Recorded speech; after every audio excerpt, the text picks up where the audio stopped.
पतली कमर के लिए रिब रिमूवल सर्जरी कराना सेफ क्यों नहीं है, जानेंगे आज सेहत के पहले सेगमेंट में। हेल्दी दिखने वाले लोगों में भी पोषक तत्वों की कमी हो रही है। कोलेस्ट्रॉल, बीपी और दिल की बीमारियां नई रिपोर्ट में क्या क्या है, बताएंगे सेहत के दूसरे सेगमेंट में। और सेहत के आखिरी सेगमेंट में पता करेंगे कि सबसे हेल्दी स्ट्रीट फूड कौन सा है।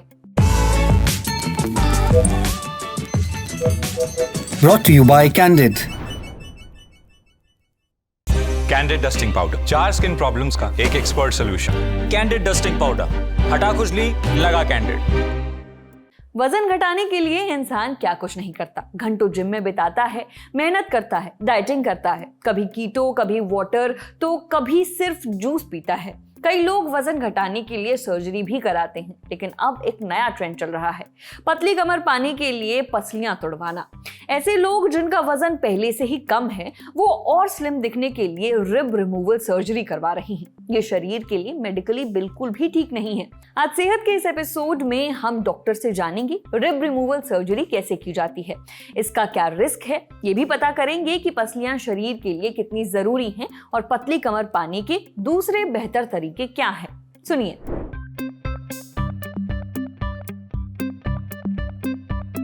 रिब रिमूवल सर्जरी का बहुत ट्रेंड चल रहा है आजकल इंटरनेट पे। तो रिब रिमूवल सर्जरी करने के लिए एक तो जनरल एनेस्थीसिया देना पड़ता है। यह सर्जरी 1 से 2 घंटा चलती है। इसमें हम लोअर रिब्स यानी 11th and 12th floating ribs निकालते हैं। तो ये सर्जरी स्मॉल इंसिजन से की जाती है under general anaesthesia. It is usually done by plastic surgeon.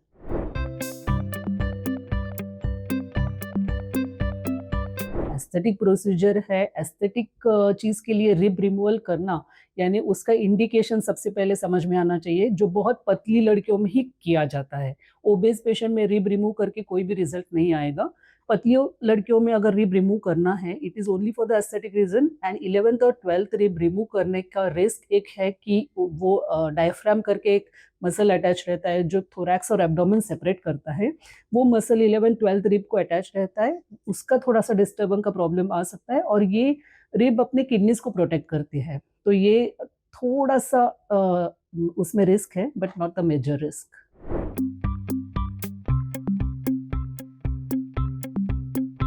So ribs are basically ये हमारी लंग्स और हार्ट को प्रोटेक्ट करने के लिए एक नेचुरली भगवान ने दिया हुआ नेट है। तो उसमें अंदर लंग्स और हार्ट प्रोटेक्ट किया जाता है, लेकिन जो लोअर रिब्स है 11th और 12th रिब वो कंप्लीट नहीं होते, उसका प्रोटेक्शन का इतना मतलब नहीं है। एस्थेटिक रीजन से के लिए वो रिमूव की जा सकती है, लेकिन उसका पोस्टीरियरली यानी बैक साइड से वो प्रोटेक्ट करती है किडनी को। तो किडनी का बैक साइड का प्रोटेक्शन 11th और 12th रिब से आता है। That is the medical behind it.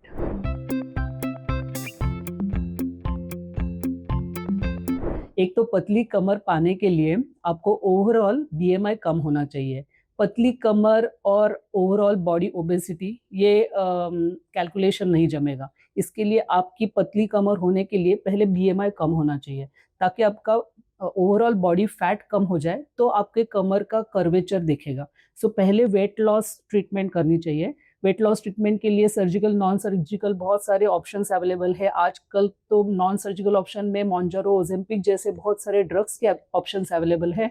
तो पहले आप वेट लॉस करवा लो। वेट लॉस के बाद अगर आपको इंचेस लॉस करवाना है, that too particularly around your waist, तो liposuction is the best technique. So liposuction में आप एक्सेस फैट जो आपके वेस्ट के अराउंड जमा हुआ है, पेट के यहाँ पे जमा हुआ है, वो आप लाइपोसक्शन टेक्निक से निकलवा लो। That is the very better procedure and very minimally invasive procedure, फिर recovery time is very less.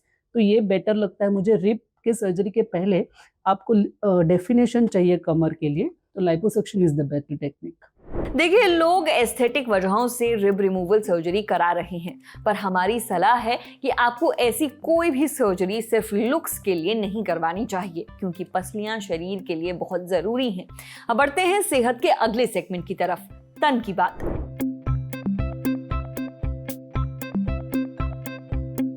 अगर आप 25 से 30 साल के हैं, देखने में फिट हैं, खुद को हेल्दी समझते हैं तो भी जरूरी नहीं कि आप हेल्दी हो और आपके अंग पूरी तरह क्षमता से काम कर रहे हो। ये पता चला है health of the nation 2026 report से।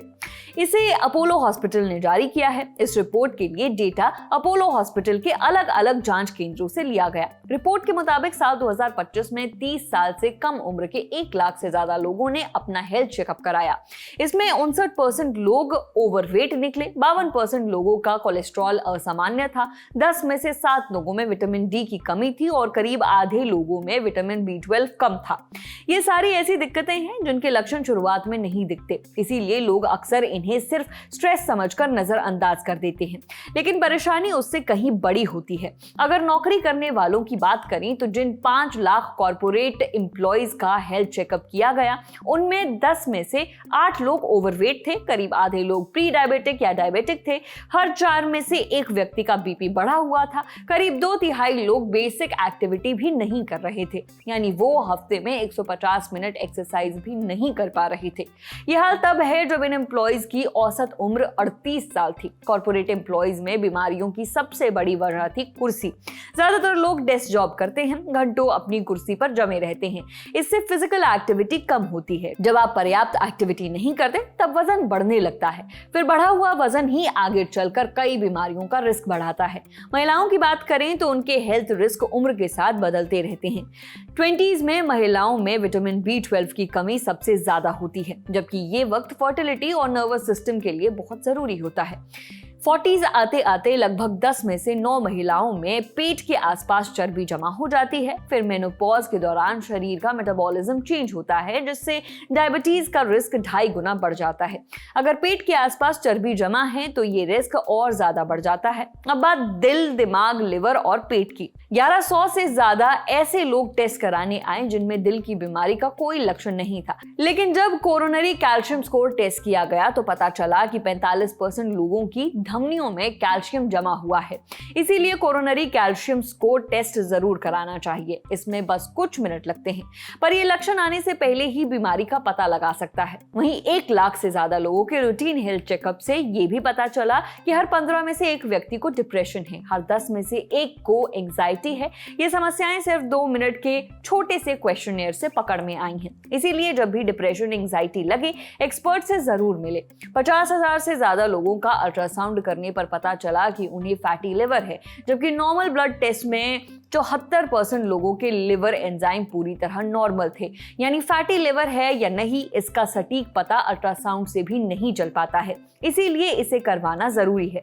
हमारे आंतों में लाखों करोड़ों अच्छे और बुरे बैक्टीरिया रहते हैं। इस पूरे झुंड को टेक्निकल भाषा में गट माइक्रोबायोम कहते हैं। ये गट माइक्रोबायोम ही तय करता है कि शरीर शुगर कैसे प्रोसेस करेगा, फैट कैसे जमा करेगा, अंदरूनी सूजन कैसे कंट्रोल करेगा। गट माइक्रोबायोम हमारे मूड, स्ट्रेस और सोचने की क्षमता पर भी असर डालता है।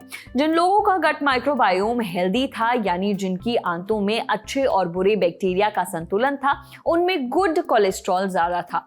जांच में यह भी पता चला कि 30 से कम उम्र के लगभग 2/3 लोगों में फ्लेक्सिबिलिटी, स्ट्रेंथ और बैलेंस कमजोर था, और जैसे जैसे उम्र बढ़ती है फिटनेस घटती जाती है। रिपोर्ट बताती है कि जो लोग फॉलोअप के लिए वापस आए, जिन्होंने अपनी रिपोर्ट के हिसाब से कदम उठाए, उनमें काफी सुधार हुआ। करीब 56% लोगों का हाई बीपी और 34% लोगों की डायबिटीज कंट्रोल में आई। वहीं जिन्होंने कोई कदम नहीं उठाया, उनकी स्थिति प्री डिजीज से बढ़कर पूरी बीमारी में बदल गई।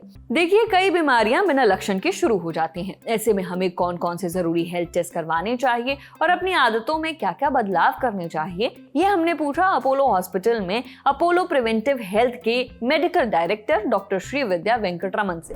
डॉक्टर वेंकटरमन कहते हैं कि हेल्थ चेकअप के लिए कोई फिक्स्ड चेकलिस्ट नहीं है। डॉक्टर आपकी उम्र, जेंडर, लाइफस्टाइल, परिवार में बीमारी का इतिहास देखकर ही तय करते हैं कि कौन कौन से टेस्ट जरूरी हैं। फिर भी कुछ बेसिक चीजें हैं, जैसे 20 साल की उम्र में ये जांचना जरूरी है कि कहीं शरीर में विटामिन की कमी तो नहीं है, या ब्लड शुगर का लेवल क्या है। थायराइड की जांच भी रेगुलरली करानी चाहिए। 30 की उम्र के बाद पेट का अल्ट्रासाउंड कराना जरूरी हो जाता है, इससे फैटी लिवर का पता चल जाएगा। साथ ही मेंटल हेल्थ और नींद से जुड़ी दिक्कतों की जांच भी जरूरी है, क्योंकि कम नींद, ज्यादा स्क्रीन टाइम और स्ट्रेस से एंजाइटी और डिप्रेशन जैसी समस्याएं बढ़ रही हैं। 40 की उम्र के बाद कई और रिस्क भी बढ़ जाते हैं। महिलाओं को ब्रेस्ट कैंसर की जांच के लिए मेमोग्राम करवाना चाहिए, क्योंकि हमारे यहाँ कैंसर पश्चिमी देशों की तुलना में 10 साल पहले होता है। पुरुषों को दिल की बीमारियों का रिस्क थोड़ा ज्यादा होता है, इसीलिए वो ईसीजी, इको या ट्रेडमिल टेस्ट करवाएं। कोरोनरी कैल्शियम स्कोर जैसे टेस्ट भी डॉक्टर की सलाह से किए जा सकते हैं। कोई भी बीमारी अचानक नहीं आती, धीरे धीरे बढ़ती है। सबसे पहले वजन और ब्लड प्रेशर बढ़ेगा, फिर कोलेस्ट्रॉल और लिवर से जुड़ी समस्याएं होंगी, सबसे आखिरी में ब्लड शुगर बढ़ेगी। इसीलिए वजन कंट्रोल में रखना बहुत जरूरी है। कई रिसर्च बताती हैं कि अगर कोई व्यक्ति अपना सिर्फ 5% वजन कम कर ले तो blood sugar, blood pressure, cholesterol और लिवर फैट सभी में एक साथ सुधार हो सकता है। लोगों को हर हफ्ते 150 मिनट फिजिकल एक्टिविटी करनी चाहिए, साथ में स्ट्रेंथ ट्रेनिंग भी करें। इसके अलावा हेल्दी डाइट लें जिसमें प्रोटीन, फाइबर और जरूरी पोषक तत्व हो। रोज 7 से 8 घंटे सोएं और स्ट्रेस कंट्रोल में रखें। अगर आप ये सारी चीजें करेंगे तो बीमारियों का बहुत हद तक रिस्क घट जाएगा। समझे?